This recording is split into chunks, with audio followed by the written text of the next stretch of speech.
today for St. Patrick's Day, and first of all, I'd like to begin by saying thank you to everybody for coming and for being understanding about the seating arrangements, which didn't work out as well as they usually do, but we're down a couple of club members, okay, and unfortunately, a lot of what went on in here fell on my shoulders.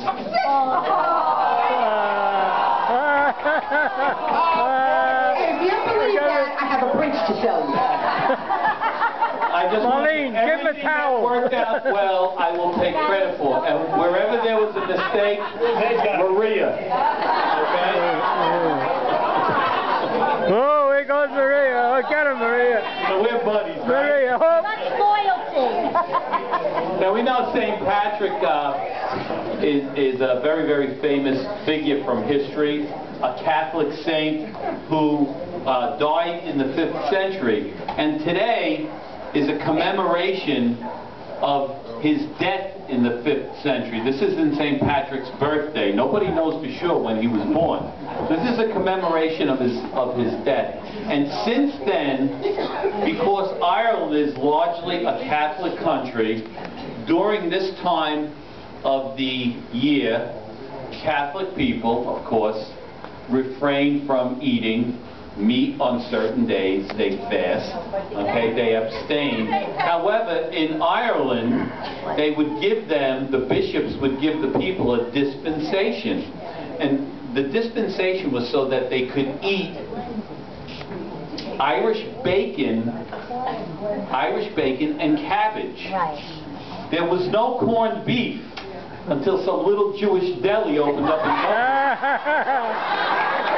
Cats. Okay?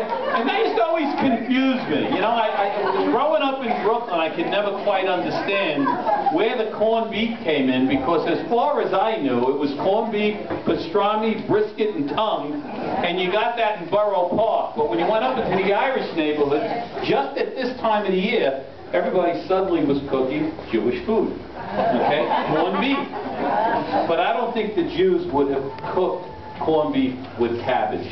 Okay, so we'll give the Irish the credit for the cabbage part of it, okay? The potatoes. And the potatoes. And the potatoes too. Okay. But, you know, everybody talks about the luck of the Irish, and everybody feels very lucky on St. Patrick's Day, but I didn't feel the least bit lucky today when I got up.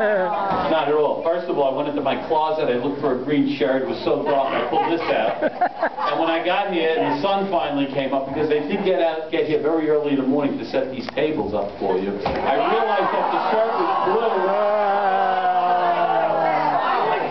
We do nothing. We just sit and look pretty.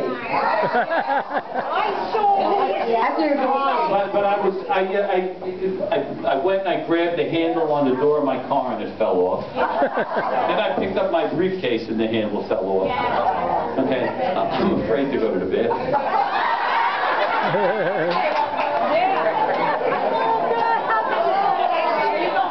Now, I did tell that last year.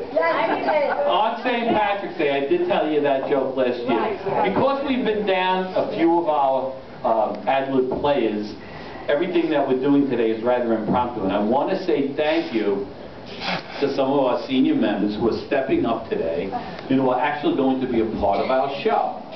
Okay?